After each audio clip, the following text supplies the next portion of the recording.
누가복음 10장 1절입니다. 제가 읽겠습니다. 이후에 주께서 달리 70인을 세우사 친히 가시려는 각동각처로 둘씩 앞서 보내시며 이르시되 추수할 것은 많되 일꾼이 적으니 그러므로 추수하는 주인에게 청하여 추수할 일꾼들을 보내어 주소서 하라. 갈지어다 내가 너희를 보냄이 어린 양을 이리 가운데로 보냄과 같도다.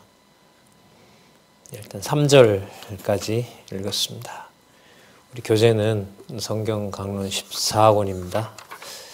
7434, 7434쪽에 보시면 저희들이 지금 공부하고 있는 맥락의 주제가 나타나 있습니다. 나라의 일꾼을 세우심 이렇게 나와 있죠. 자, 우리 메모를 잠시 참조하고 바로 본문에 들어가서 살펴보도록 하겠습니다. 지금 여기였죠. 나라의 일꾼을 세우심. 이렇게 나라의 일꾼을 세우시는 내용이 9장 51절에서부터 10장 20절까지 나타나는데요. 왜 나라의 일꾼을 세우시냐 하면 하나님 나라의 주권을 통해서 예수가 그리스도이심을 사역을 통해 증거하시는 겁니다. 그러니까 하나님 나라의 주권을 나라의 일꾼을 세우심으로 다시 한번 올라가 볼까요? 사역을 통해 예수가 그리스도이심을 증거하는 겁니다. 그러니까 요 메모랑 그 위에 있는 상위 제목하고 또 그 위에 상위 제목하고 그렇게 연결을 해봤습니다. 자, 다시 내려와서 보면 나라의 일꾼을 그러면 또 왜 세우시냐 하면 앞부분에 있었던 본문 요약과 연관되는 거죠.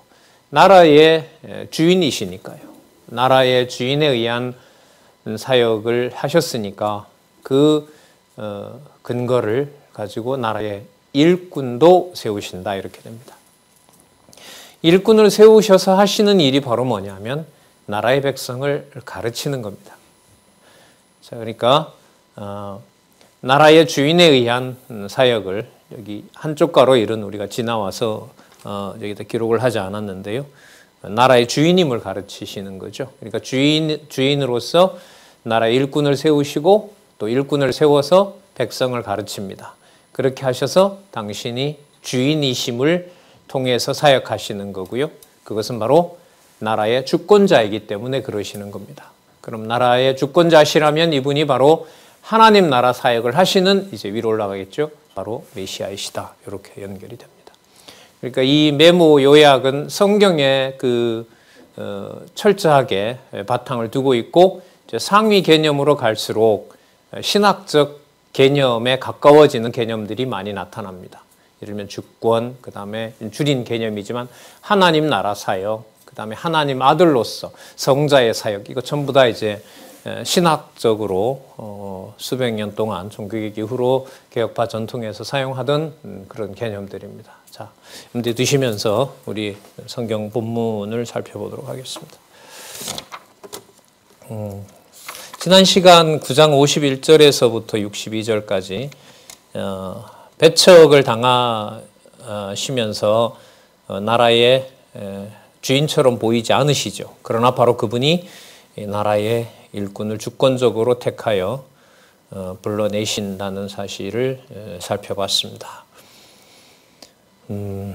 모든 것을 여러분이 사역에 맞추셔야 된다고 말씀을 드렸죠. 이 사역은 창조부터 심판까지, 창조부터 심판까지 사역을 말한다는 것은 하나님의 창세전 언약의 바탕을 두지 않으면 불가능한 얘기인 거죠. 창조 때부터 시작한 건 아니니까요. 그런 의미에서 사역은 다음에 나오는 본성에 의한 성취, 그 본성은 하나님이시잖아요. 예수께서 그 방향으로 가고 있는 개념이기 때문에 사역 개념을 하늘에서 이미 이루신 것을 땅에서 이루시는 바로 그런 사역의 개념으로 이해하시는 것이 도움이 되실 겁니다. 자, 그러면 70명의 추수권을 세워서 나라의 주인이심을 보여주시는 부분 한번 볼까요? 자, 주인 사역을 하시는 거 한번 볼게요. 조금 전에 그 3절까지 읽었죠. 3절에 보면 어린 양을 이리 가운데 보내는 것 같도다 이렇게 얘기를 하시죠. 그러니까 이 불가능한 나라입니다. 하나님 나라를 지상에서 사람이 세워간다는 것은 불가능하죠. 그 다음 4절에 보면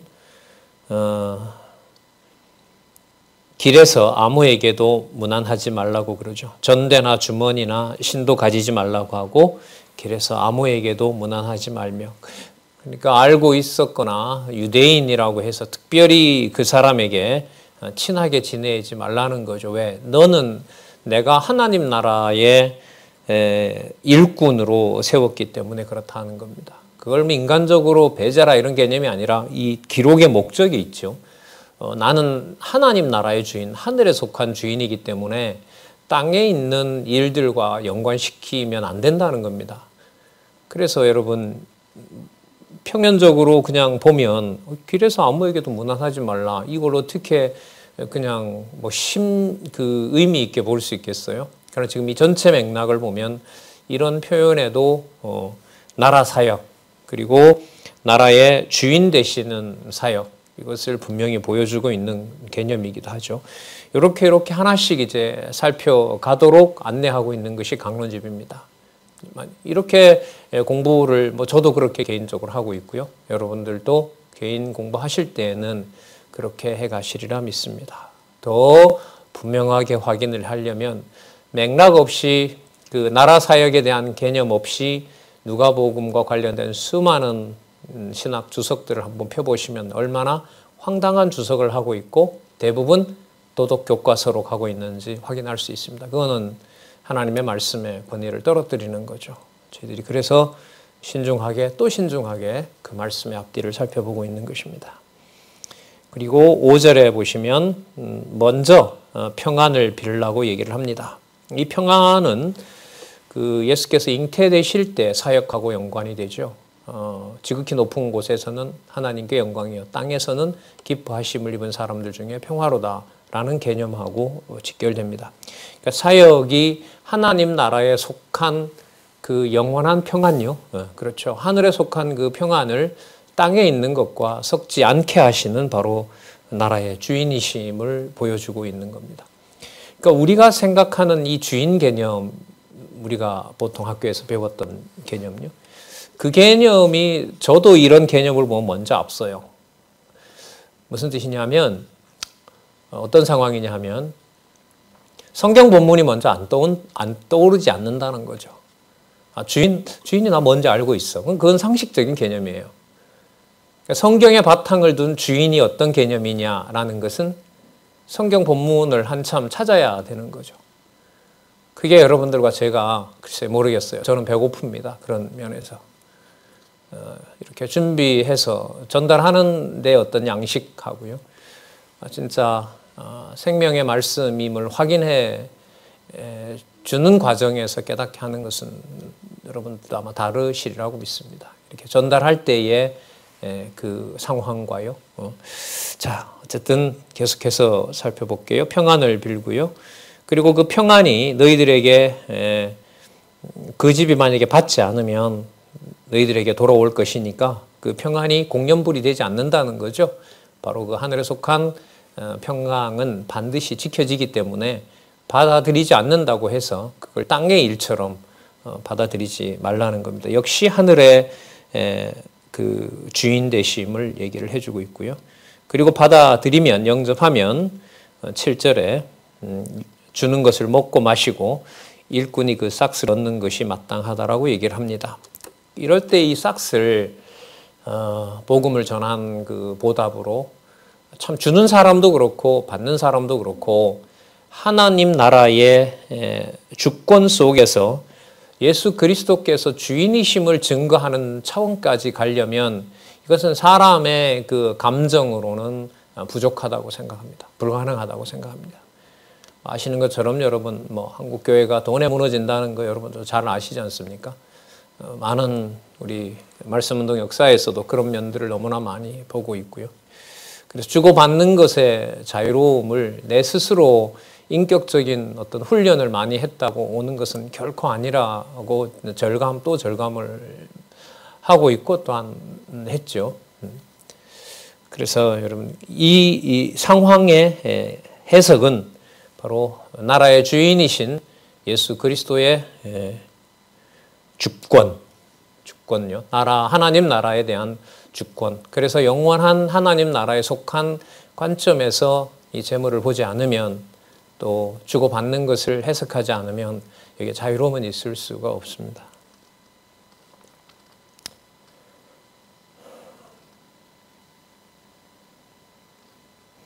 8절에 한번 보시면요.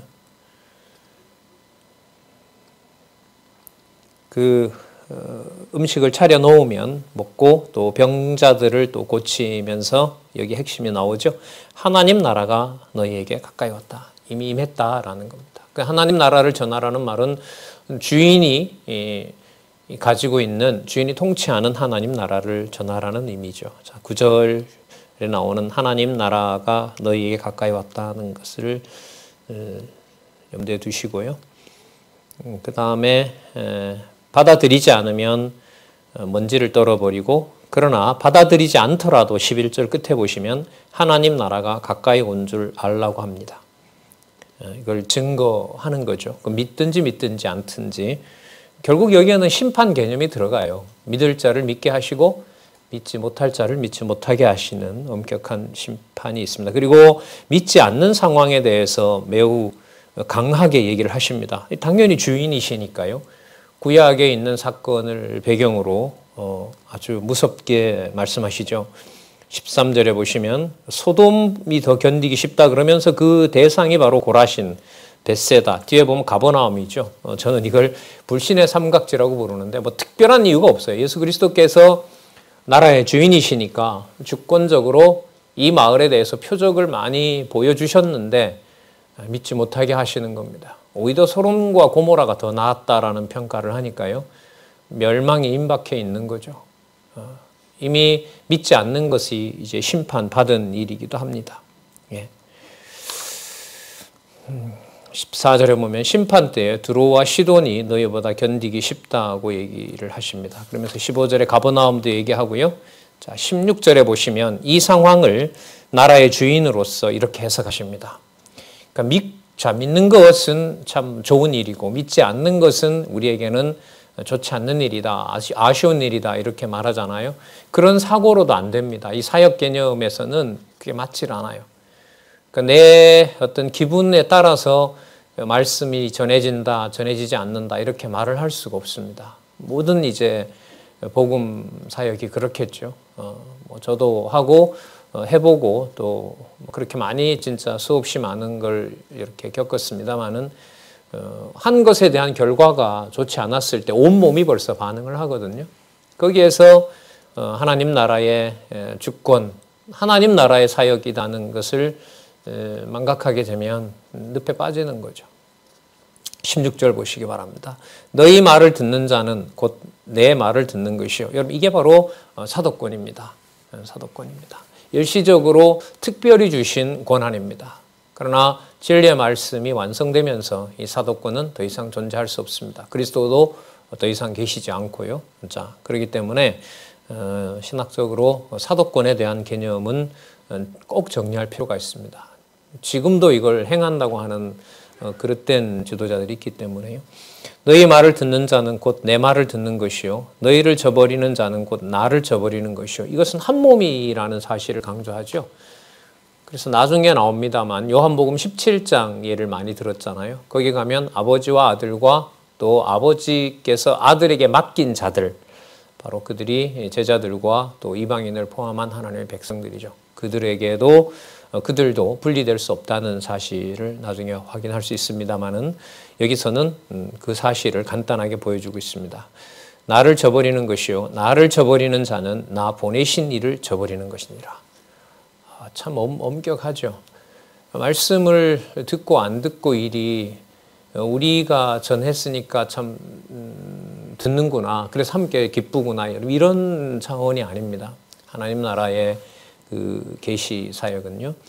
여기서 분명히 나오죠.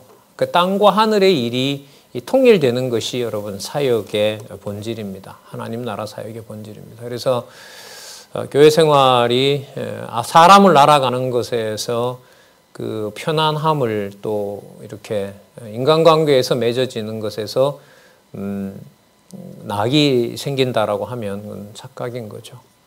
반대로 그러한 것을 뛰어넘어서 하나님 살아계신 증거를 내 이해관계를 초월해서 그 사람을 통하여 또 여러 이제 상황을 통해서 하나님께서 보여주시죠. 내 이해관계에 따라서 그렇게 하시는 게 아니고요. 그게 바로 뭐냐 하면 나라의 주인 되시는 바로 주권자이신 예수 그리스도의 사역입니다. 그리스도이신 바로 예수의 사역입니다. 그래서 이 사역 개념을 땅의 것과 절대로 섞을 수 없다는 것을 염두에 두시고 그 방향에 맞추어서 성경 본문이 연결되고 있다는 것을 누차 말씀을 드렸습니다. 자, 여기 이 성읍의 심판을 선언하셨잖아요. 그리고 나라의 주인임을 증거하셨는데 이제 세운 자들을 통하여 사단이 떨어지는 것을 보게 합니다. 말로만 주인 행세를 하시는 게 아니라 실제로 그 세운 자들이 나가서 지금 여기 16절에 확증을 해 주셨잖아요. 그러니까 너희 말을 듣는 것이 내 말을 듣는 것이고 그 내 말을 듣는다는 말은 나라의 주인인 내 말을 듣는 것과 같은 것이고 그리고 그것은 곧 아들을 보낸 하나님 아버지 이를 저버리는 것과 그럼 받아들인다는 것은 하나님의 권능 아래에 있다는 것을 얘기를 하는 거죠. 자, 그것이 바로 10장 17절에서부터 20절에 나오는 겁니다. 그래서 70인에게 권세를 주어 귀신들이 항복하는 것을 알려줍니다. 자, 그래서 그 70인의 권세가 그들이 어떤 능력이 있다는 것이 아니라 바로 하늘에 속한 주인이심을 증거하는 겁니다. 그러니까 방향이 완전히 다른 방향이죠. 그러니까 해석을 해서 땅에 있는 세계로 추락하느냐 아니면 거기에서 그러므로 나라의 주인 되신 주권자 메시아이신 예수 그리스도 이렇게 가느냐 그것은 사건 이해에서 진짜 하늘과 땅의 차이를 끌어내는 겁니다. 그러니까 성경 본문을 많이 연속해서 기억하고 싶은 마음이 바로 이런 어떤 마음과 연관이 되죠. 그러니까 사고를 뭐 횡으로 보면 종횡으로 보면 넓혀서 창세기서부터 계시록까지 하나님 계시의 말씀에 바탕을 두는 거고요. 이제 그 수직으로 보면 그 바탕 위에서 살아보지 않았던 예수님 오셨던 초림 상황 그리고 아직 오시지 않았던 재림까지 그 사고가 확대되도록 하시는 거고요. 그리고 창조 우리가 언제 봤습니까? 창세전은 우리가 더더욱 어떻게 알겠습니까? 그런 개념들을 말씀에 바탕을 두고 본문에 기록한 말씀을 논리적으로 연결해서 사고를 깊게 할 수 있도록 그렇게 하고 싶은 마음에서 이제 본문을 자꾸 보게 되는 겁니다. 10장 17절 볼까요? 70인이 기뻐 돌아와서 가로되 주의 이름으로 귀신들이 항복했습니다. 뭐 기이한 현상이었겠죠.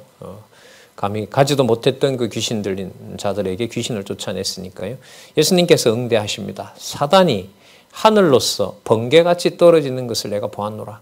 그러니까 이미 이때 성령께서 오셔서 그리스도의 심판 때까지 요한계시록에 보면 사단이 이 땅에 내어 쫓긴다 그러잖아요. 내어 쫓겨서 마지막 심판 때 물론 이제 천년왕국 전에도 심판하지만요. 잠시 이제 풀어줬다가 천년왕국 때 만들어진 나라, 그 나라 이후에 최후 심판이 있잖아요. 그러니까 이 사단의 권세가 이미 예수 그리스도가 오심으로 아담을 타락시켰던 사단에 대한 권세의 추락이 그들에 대한 악의 세력에 대한 심판이 벌써 임한 것이죠. 그래서 어떤 신학자들은 이런 걸 가지고 죄가 없어졌다라고 얘기를 합니다. 그래서 모든 사람들이 어떤 심한 신학자들은 사단도 나중에 심판을 면하고 천국 간다 이런 말까지 막 하게 돼요. 이거는 성경에 대한 너무 큰 오독이죠.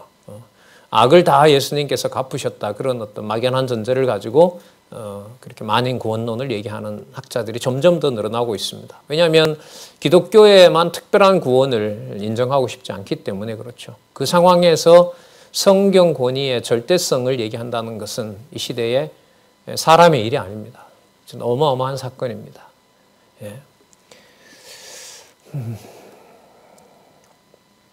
18절에요. 사단이 하늘로서 번개같이 떨어지는 것을 내가 보았노라.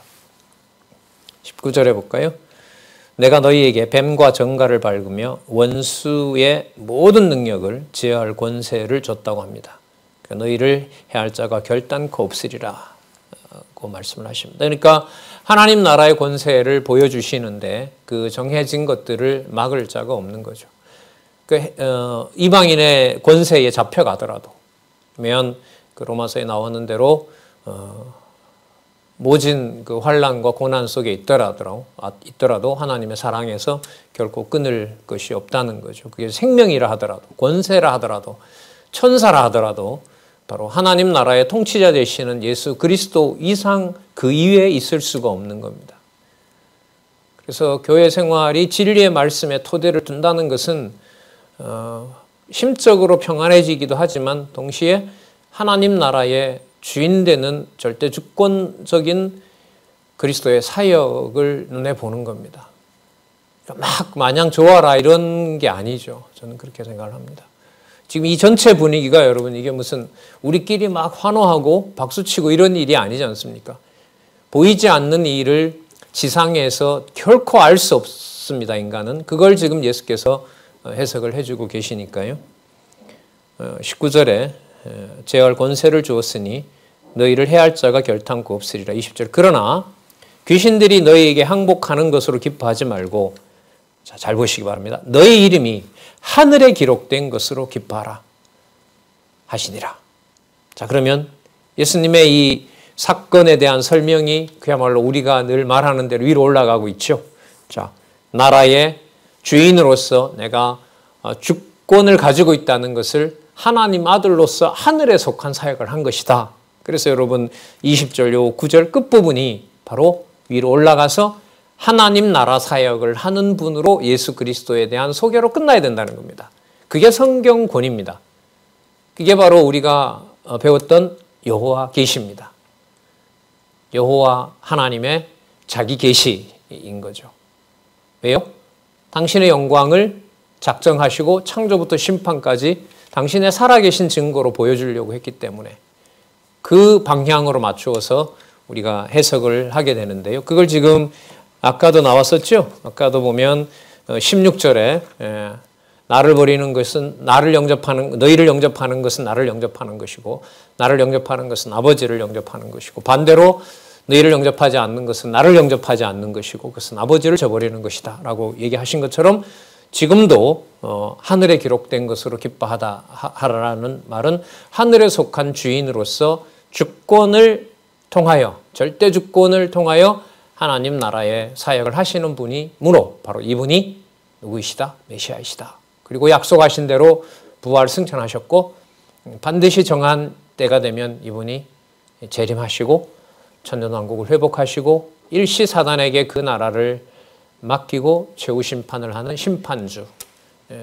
최후 종말을 끝을 내시는 바로 그러한 심판주. 이 내용이 또 누가복음에 나오죠. 뒤에 가면 나라의 심판 사역, 나라의 재림에 의한 사역 가면 계속해서 이제 연결이 됩니다.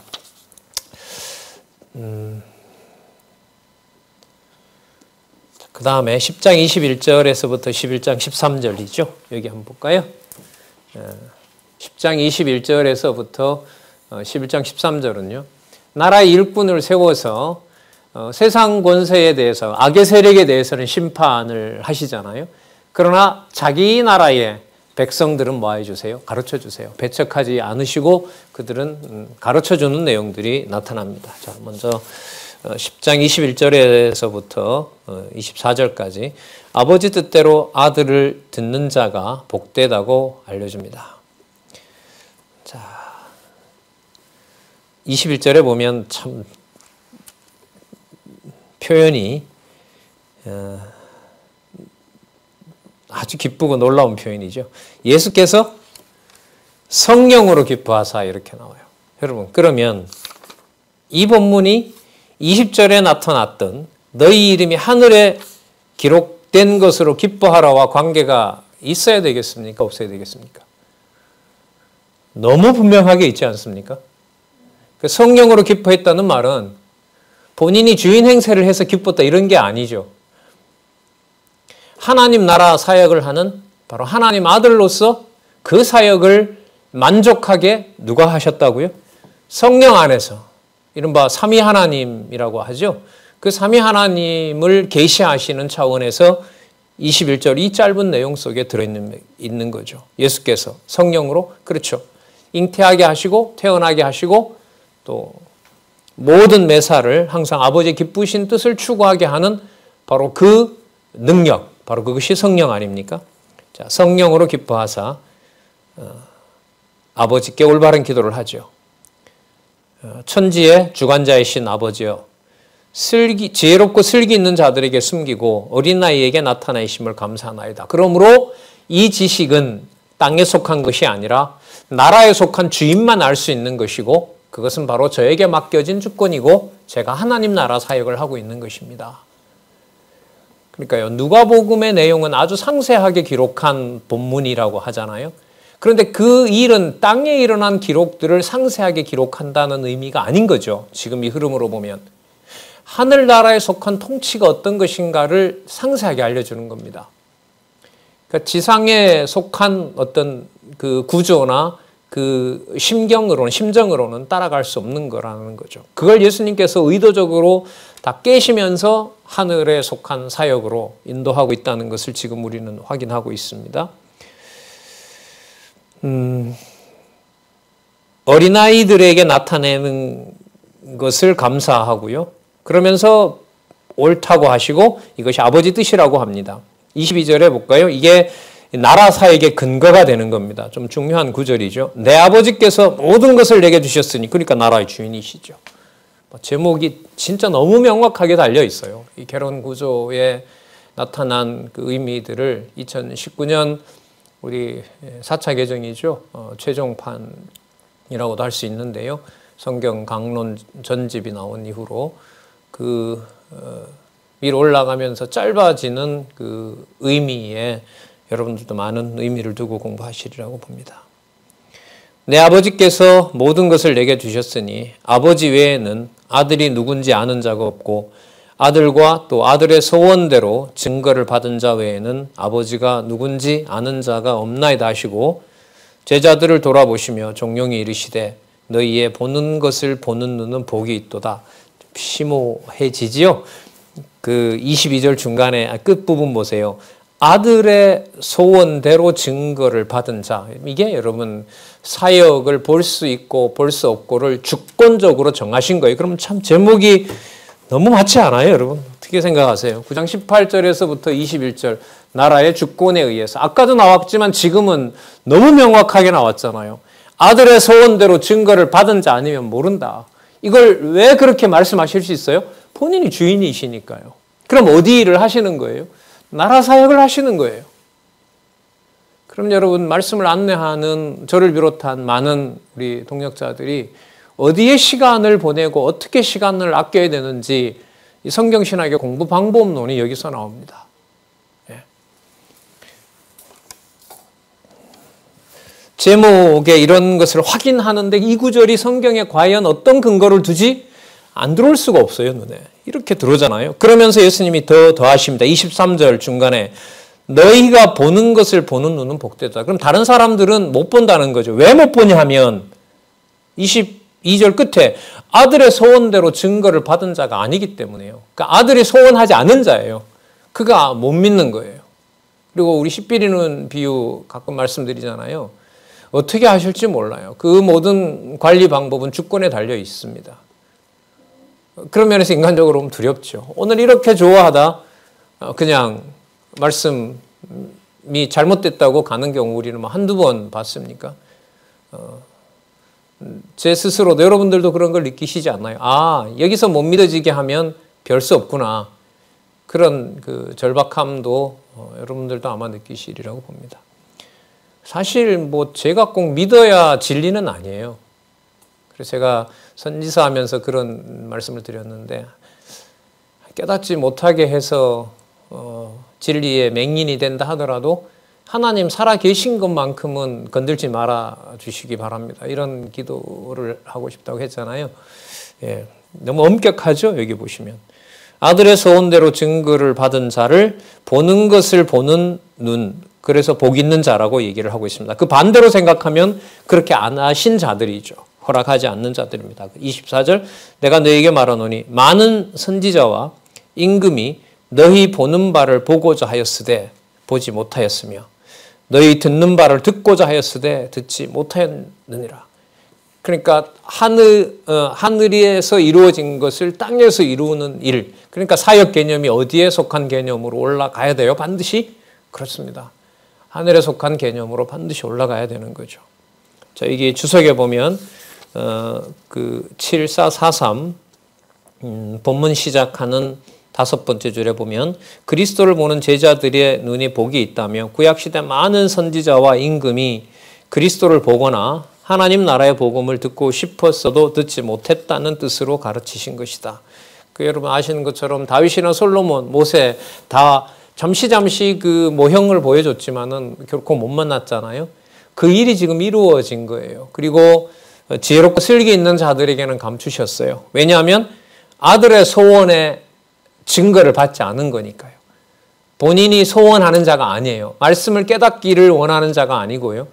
나라 사역, 하나님 나라 사역을 볼 자로 증거해 줄 자가 아니기 때문에 그런 거예요. 그러면 여러분 말씀을 들으니까 저 사람도 같은 말씀 듣는구나 이런 차원이 아니죠. 이 사역 개념이.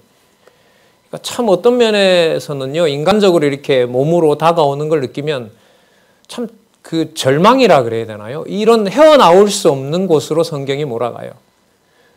그러니까 어떤 여지도 없고 어떤 세상에 섞을 수 있는 차원이 아니다라는 것을 이렇게 계시로 보여주니까 이게 본문을 더 읽어 나가고 또 그게 깊어지고 넓어지고 이렇게 되게 되면은요. 그래서 이 누가복음의 이 바탕이 결국 요한복음 1장 1절에 나오는 따라서 하늘 사역이므로 태초에 창세전에 그리스도 안에 바로 하나님이셨고 그분이 또한 하나님이셨다. 이렇게 여러분 시작되는 겁니다. 그래서 그 복음서의 순서는 논리적 순서가 단순한 어떤 그 연결고리가 아니라 꼭 지켜야 되는 구조다. 그렇게 또 한번 성경신학의 그 가치를 또 한번 생각해 보게 됩니다. 너희 듣는 바를 듣고자 했을 때 듣지 못하였느니라. 자, 간단히 정리하면은요. 아들의 소원대로 증거를 받은 자, 바로 그 자들이 보는 것을 보는 눈, 그러니까 볼 것을 못 보는 눈이 아니라 볼 것을 보는 눈. 그걸 누가 주세요? 그렇죠. 주인이시니까 당신의 주권으로 바로 관리를 하시는 거예요. 어디 사역을 하시는 거죠? 하나님 나라 사역을 하시는 겁니다.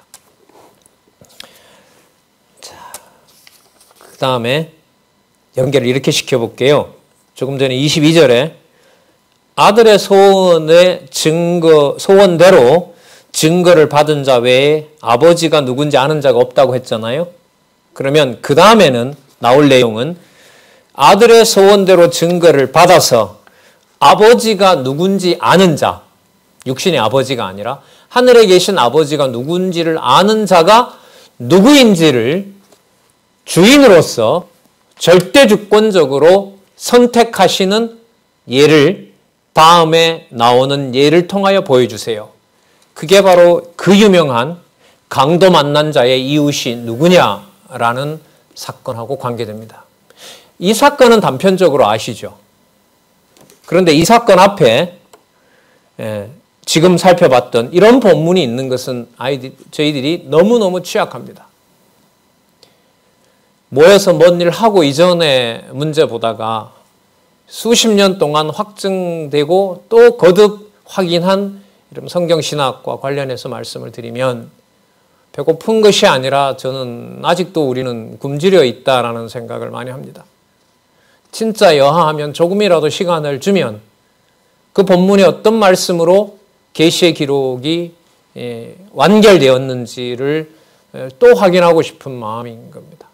오히려 뭔 일을 하라고 하는 것이 어떨 때는 귀찮을 정도로 뭐 안다고 이렇게 자부할 수가 없는 상황인 거죠. 참 놀랍습니다. 어떻게 이렇게 연결이 되어 가는지. 자, 한 예가 나타납니다. 어떤 율법사가 와서 제가 영생을 얻어야 되는데 어떻게 하면 됩니까? 라고 합니다. 그랬더니까 27절에 마음을 다하고 목숨을 다하고 힘을 다하여 주 너희 하나님을 사랑하고 내 이웃을 내 몸과 같이 사랑하라 라고 얘기를 합니다. 그랬더니 이 사람이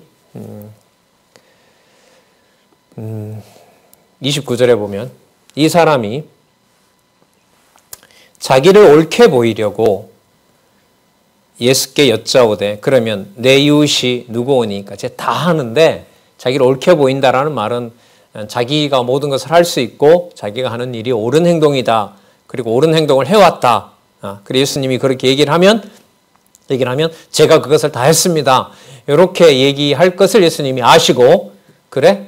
그러면서 드신 예가 바로 강도 만난 자의 진정한 이웃이 누군지에 대한 비유를 드십니다.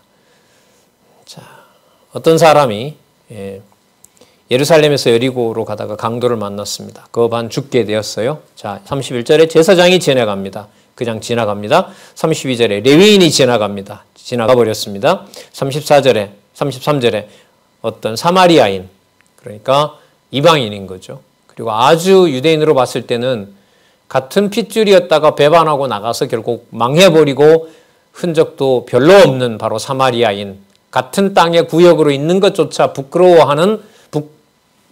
보이는 바로 그 수치스러운 사마리아, 그 사람이 예를 듭니다.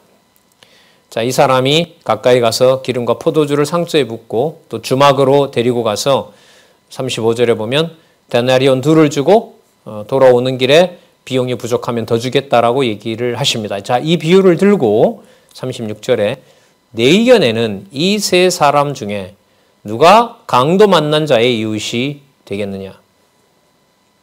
가로되 자비를 베푼 자니이다. 예수께서 이르시되 가서 너도 이와 같이 하라 하시니라. 그럼 뭐 뜻하는 거예요? 내 이웃이 유대인에게만 한정되는 그런 이웃이 아니다라는 겁니다. 왜 이런 말씀하실 수 있죠? 나라의 주인이시니까요. 왜요? 하나님 나라의 절대 주권을 아버지 이름으로 보여주셔야 되니까요. 그렇게 해서 하나님 나라 사역을 하는 이분이 창세전에 그리고 창조로부터 지금까지 언약된 메시아임을 증거하기 위해서 보여주는 겁니다. 자. 그리고 그러면 여러분 여기 보시면 자비를 베푼 자라고 얘기를 하잖아요. 그러면 어떤 것이 아버지께서 좋아하는 줄 알아야 될 거 아니에요. 아까 제자들한테도 이런 평안을 빌라 그랬죠. 그때 보면 받아주는 자는 가서 이제 대접을 받으면서 복음을 전하고 그렇지 않는 데는 먼지를 떨어서 증인을 삼으라고 얘기를 합니다. 그 말은 주인이 관리하신다는 거거든요. 지금 이 경우를 보더라도 아까 지혜롭고 슬기로운 자들에게는 숨기고 어린 아이들에게는 나타냄을 감사한다고 했으니까요. 그것도 주인의 주권에 해당되는 겁니다. 그러면 여기서도 그러면 누가 도대체 이른바 선한 사마리아인입니까? 강도 만난 자의 진정한 이웃입니까? 물론 이것도 나라의 주인과 연관이 되는 겁니다. 이것도 알려주셔야 되는 겁니다. 그 내용이 바로 여러분 10장 38절에서부터 42절까지 단편적으로는 여러분들과 제가 알고 있는 바로 일하는 마르다와 말씀 듣는 마르다의 비유입니다. 마르다의 사건입니다. 이게 다 우리가 끊어져 있잖아요. 예, 여러분 선한 사마리아 사건 다음에 왜 반드시 마르다와 마리아 사건이 나와야 됩니까? 그리고 왜 그 다음에 약속된 성령을 구하라는 내용이 이어집니까? 여러분 요 세 가지 사건에 대한 여러분 이 확인도 그렇게 그냥 휙 보면 머리에 들어오는 게 아니거든요. 예. 공부하라는 압박을 이상하게 한다고요? 글쎄요. 저는 빈곤하다고 보고요. 더 많은 공부 모임들이 이제는 아시는 것처럼 또 하시는 것처럼 모이지 않아도 공부할 수 있는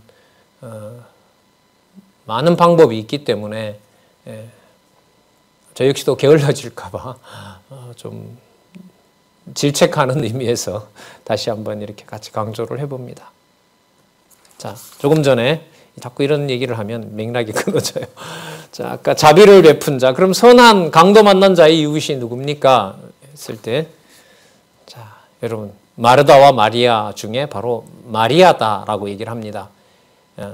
자, 볼게요. 하나님 나라의 백성은 말씀 듣는 것이 좋음을 알려줍니다. 이것도 하나님이 하시는 거예요. 일에 묻히게 하면 못 듣는 겁니다. 그러면 마리아에게 마리아가 좋아 보이지 않는 거죠. 자기가 혼자 애쓰는 것처럼 보이니까. 그러니까 반대로 마리아의 심성이 또한 말씀을 듣는 것인지 그 말씀을 듣고 금방 가시밭에 던져질 인생인지 그것도 마리아 자체를 칭찬할 일이 아닙니다. 그러니까 이런 말도 조심해야겠죠. 아, 나는 일하는 것보다 말씀 들을 거야. 그 말씀 듣는 게 자기 건지를 어떻게 확인해요, 그런데. 그 말은 삼가하고 조심해야 될 말이라는 거죠. 나라의 주권이 안 맞습니다, 그 말은. 하나님 나라 사역하고도 맞지 않고요. 39절에 보면 마리아라 하는 동생이 있어 주의 발날에 앉아 그의 말씀을 듣더니 마르다는 준비하는 일이 많아 마음이 분주한지라. 예수께 나와 가로되 주여 내 동생이 나 혼자 일하게 두는 것을 생각지 아니하시나이까. 화가 났죠. 저를 명하여사 나를 도와주러 하소서. 주께서 대답하여 가라사대 마르다야 마르다야 내가 많은 일로 염려하고 근심하나 그러나 몇 가지만 하든지 또 한 가지만이라도 족하니라. 마리아는 이 좋은 편을 택하였으니 빼앗기지 아니하리라 하시니라. 따라서 마리아가 대단히 훌륭한 성도이죠. 이렇게 가시면 안 되는 거예요. 그래서 결혼 구조가 중요한 겁니다. 나라에 누가 보더라도 마리아는 심하고요. 마르다가 손님 대접하는 상식이에요. 이거는. 그러나 그리스도가 보시는 나라의 주인이 봤을 때는 나라 주권이 그렇게 세상 일을 판단하는 식으로 되질 않는다는 겁니다. 왜요? 그분이 절대 주권자이시고 하나님 나라의 사역을 하시는 분이기 때문에 그렇습니다. 그러니까 세상의 어떤 평가를 성령께서 오셔서 모두 다 막아버리시는 거예요. 이른바 그 내중심적으로 선과 악을 평가하던 것들을 예수님께서 나중에 성령도 구하라고 이제 그 다음에 나오거든요. 거기에서 다 막아버리고 하나님의 좋은 뜻과 하나님의 심판하시는 악한 것, 이것을 구분할 수 있는 지혜를 필요할 거 아니에요. 그래서 그 다음에 보면 성령을 구하라는 말씀이 나오거든요. 자, 조금 더 볼게요. 42절에 봤었죠? 이 좋은 편을 택하였으니 빼앗기지 아니하리라. 그러니까 말씀 듣는 것도 예수께서 하시는 사역인 겁니다. 마리아 칭찬으로 가시면 안 됩니다. 그래서 그렇다면 그 좋은 편을 택하는 지혜는 누가 만들어줘요? 그래서 그 다음 내용이 기도와 관련된 내용이고 성령을 주실 것이라고 얘기를 합니다. 이렇게 연결이 잘 되고 있어요. 아까 예수님께서 성령으로 기뻐하셨다 그랬죠. 결국 제자들도 성령을 통하여 함께 기뻐하시도록 하기 위해서 바로 다음과 같은 기도와 관련된 걸 얘기를 하십니다. 7447 이미 요약을 보면 알 수가 있겠죠. 기도의 내용과 예를 들어 약속된 성령 구할 것을 가르칩니다. 성령 주시기로 약속했으니까요. 구하라는 거죠. 예수께서 기도하시고 이제 마쳤는데 제자가 물어요. 요한에게는 기도를 요한이 가르치는데 세례 요한이 우리에게도 기도 좀 가르쳐 주십시오. 뭘 도대체 구해야 됩니까? 이게 좀 인간적으로 이해가 돼요. 왜냐하면 그 유대인들이 찾아와서 예수님에게 뭘 물어보잖아요. 그러면 예수님이 거의 다 반대로 얘기를 하신단 말이에요. 이미 알고 있던 것이 잘못됐고 그릇됐다고 얘기를 하시고 바로 잡아주시는 거예요. 그러니까 그 구약의 전통에 따라서 이렇게 원하고 기도해오던 것들이 이게 다 그릇된 걸로 판명이 지금 나고 있잖아요. 그리고 이방인이 들어오고 그 다음에 뭐 구할 것이 다 그게 욕심을 구하는 거라고 얘기를 하고요. 탐욕이 그득하다고 하니까 인간적으로 보면 제자들 입장에서 봤을 때 그럼 도대체 뭘 어떻게 기도해야 되는지 모를 지경으로 갈 수밖에 없을 것 같아요. 어쨌든요. 자, 조금 전에 마르다와 마리아 사건 다음에 자, 예수님에게 기도를 가르쳐 달라고 합니다. 2절에 예수께서 왜 기도를 가르쳐 줄 수 있죠? 하나님 나라의 주인이시니까요. 당신이 선과 악을 분명히 알고 선과 악을 분명히 아시는 바로 하나님 나라의 주인, 주권을 가지고 계신 통치자이시기 때문에요. 예수께서 기도할 때 이렇게 해라. 아버지여 이름이 거룩히 여김을 받으시오며 아버지 이름으로 출발하는 거죠. 이 법부터가 벌써 인간적으로 불가능하죠. 유대인들은 아브라함의 후손이기 때문에 하느님, 아버지라 잘 안 부르죠. 유대인들 전통에서는. 이것도 그러니까 유대인들이 얼마나 화가 납니까 나중에. 자칭 하나님의 아들이라고 했다. 그걸 죄표에다가 쓰라고 하는 거 아니겠어요? 자칭 그랬다고 쓰라. 자기네들 함부로 그렇게 부를 수 없는 바로 그런 이름을. 근데 예수님께서는 아버지라고 얘기를 하고요. 나라에 임하옵시며, 나라 사역과 직결되죠. 우리에게 날마다 일용할 양식을 주옵시며. 여러분, 여기서 일용할 양식은 앞부분과 연관했을 때 이것은 분명히 뭘까요? 그렇죠. 말씀이에요. 주의 진리를 듣는 것입니다. 듣게 해주시는 주인의 주권을 그리스도가 가지고 계신 거죠. 이름이 거룩히 여김을 받으시오며 나라가 임하옵시며 우리에게 날마다 일용할 양식을 주옵시고 죄 지은 모든 사람을 용서하오니 우리 죄도 사하여 주옵시고 우리를 시험에 들게 하지 마옵소서. 죄는 지을 수밖에 없지만 시험에 들지 말게 해달라 그러고요. 그 다음에 우리 죄를 용서한 것처럼 다른 사람을 용서한 것처럼 우리 죄도 용서해달라고 하는 것은 죄의 용서 권한이 저에게는 없는 거죠. 하는 거죠. 다른 사람에게 자비와 용서를 베풀었다고 해서 내가 가진 죄를 내가 당연히 나는 없는 것이다. 이렇게 갈 수 없다고 말씀드렸죠. 이 부분도 평이하게 생각하는 바로 그런 기도가 아니죠. 우리가 보통 사해주면 나는 죄가 없는 것으로 그렇게 전제를 하잖아요. 그렇지 않습니다. 용서는 하나님께서 해주시는 거잖아요. 내 용서도 내가 하는 게 아니잖아요. 하나님 나라 사역 속에 있는 겁니다. 자, 그러면서 이렇게 구하는 것을 하나님께서 반드시 줄 수밖에 없다는 것을 그 비유를 들어서 얘기합니다. 어떤 친구가 밤에 왔는데 손님이 왔으니까 그 먹을 것을 대접할 것을 다른 친구에게 빌리러 갑니다. 그런데 이미 그 친구는 잠이 들었는데 좀 달라는 소리를 듣고 친구에게 이런 생각을 하게 됩니다. 8절 내가 너희에게 말하노니 비록 벗됨을 인하여서는 일어나 주지 아니할지라도 인간적으로 아유 진짜 버릇없는 친구다라고 하는지 몰라도 계속해서 그걸 달라고 하면 귀찮잖아요. 자, 그 강청함을 인하여 일어나 그 필요한 대로 주리라. 또 내가 또 너희에게 이르노니 구하라. 이 성령이죠. 왜냐하면 이렇게 보시면 돼요. 구하기 때문에 준다 이런 말이 아닙니다. 뒤에 주석에 설명이 잘 되어 있습니다. 너희에게 주실 것이요. 찾으라. 그리스도인 겁니다. 그러면 왜냐하면 이런 겁니다. 찾게 될 것이기 때문에요. 두드리라. 왜냐하면 열릴 것이기 때문에요. 그래서 여기 보면 구체적인 주석을 하고 있습니다. 구하는 것 성령, 찾는 것은 그리스도, 두드리는 것은 천국문 이렇게. 그래서 천국의 주인 되신 것을 주권적으로 보여주신다 이렇게 보시면 됩니다. 자, 10절은 근거라고 할 수 있어요. 근거. 왜냐하면 구하는 이마다 받을 것이고 찾는 이가 찾을 것이고 두드리는 이에게는 열릴 것이기 때문에 주인으로서 내가 알려주는 것이다. 너희 중에 아비된 자가 누가 아들이 생선을 달라 하면 생선 대신에 뱀을 주며 알을 달라 하면 전갈을 주겠느냐. 그리하지 않는 것은 세상에 악한 자들도 그런 일을 한다. 그런데 하물며 하나님께서 그러겠느냐.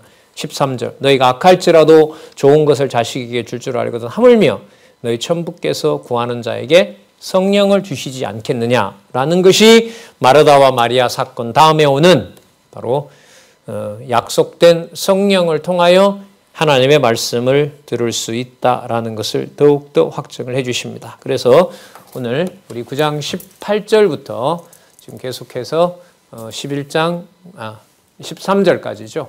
나라의 주인에 의한 사역 가운데 오늘 살펴본 내용은 바로 나라의 일꾼을 세우셨고 그 일꾼을 세워서 가르쳐 주시고 가르쳐 주시는 것을 이루실 분은 바로 누구다? 성령이다. 따라서 어디에 속한 사역이다?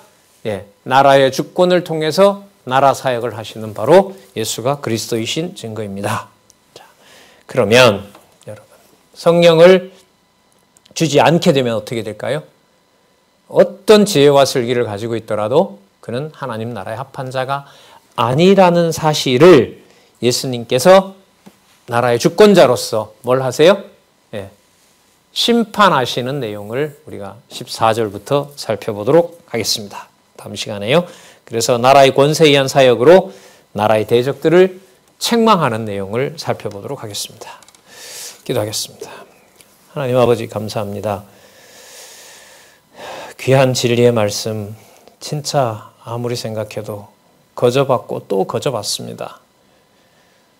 귀하게 여기고 보존하고 그대로 하나님의 진리의 동력자들이 순수한 말씀으로 가정교회를 비롯하여 들을 귀 있는 주의 백성들에게 전할 수 있도록 상황과 여건과 지혜와 총명을 허락해 주시기를 간절히 소원합니다. 예수님의 이름으로 기도드렸습니다. 아멘.